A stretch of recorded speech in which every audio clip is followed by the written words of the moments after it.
Salom qizlarjonlar, yaxshimisizlar? Sizlarga bitta zo'r layfhak ko'rsataman. Bu layfhak orqali siz bo'yingizda bo'ladigan xolkalar, og'riqlarni bir haftada bartaraf qilishingiz mumkin. Agar buni siz har kuni ertalab bundan namozdan keyin takrorlasangiz, rezultati bir haftada sizni quvontiradi. Ajina saqlanch qilib, repost qilish ham esingizdan chiqmasin. Xo'sh, birinchi qiladigan ishimiz bo'yin sohasida asankalarimizni rost ushlaymiz. Mana shu pozada o'tirgandan keyin oyoqlaringizni mana bu pozada qilib bilsangiz, hammadan yaxshi.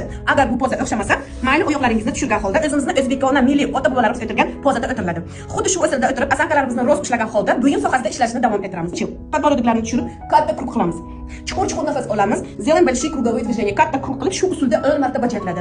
Keyingi tarafda ham shunaqa 10 marta bajariladi. 1 2 chuqur nafas olib 3. Men hozir 3 ta qilib ko'rsataman sizga. Siz buni 10 tadan bajarasiz. Keyingisi asankalarimizni rost ushlagandan keyin o'ng tarafga qaraladi. Подбородокlarimizni pastga ko'tarib chuqur nafas olib chapga o'ngga. 1 2 chuqur nafas olamiz. 3 4 5. Shunaqa qilib holda yelkalarimizni bo'sh qo'ygan holda podborodkalarimiz o'ng yelkaga qaraymiz, keyin chapga. 1 2 3 4. Xuddi shu usulda 10 marta bajariladi. Keyingisi esa podborodkalarimiz ko'kragimizga tegadi. Asankalarimizni rost ushlab, qo'lga 1 2 tyanim 3 4 5. Xuddi shunaqa usulda 10 marta bajariladi. Keyingisi yana ikkita qo'llarimiz. O'ng qo'limizni yuqoriga ko'tarib, chap yelkamizni ushlaymiz.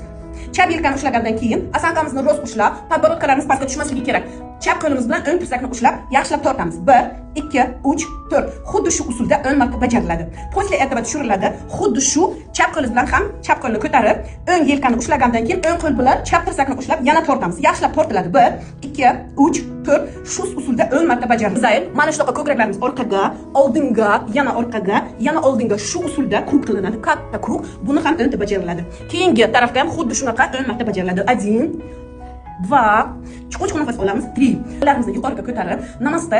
Qo'llarimizni zamok ushlab, kaftimizni yuqoriga qilamiz u o'ngga chapga 1 2 yelkamiz oldinga, orqaga xuddi shu zaylda usulda 10 marta bajariladi. Keyingisi tirsaklarimizni ushlab o'ngga, chapga.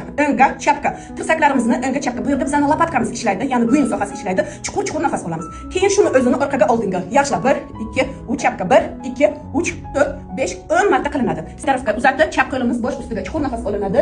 Keyingi tarafga chap qo'limiz uzatiladi. Tizzalarimizni ko'tarmagan holda o'ng qo'limiz bosh ustiga yuqoriga qariladi. Chuqur nafas oladi. И shuni 10 marta bajaramiz. 1 2 2 3 вдох с выдохом 4. Обязательно надо дышать.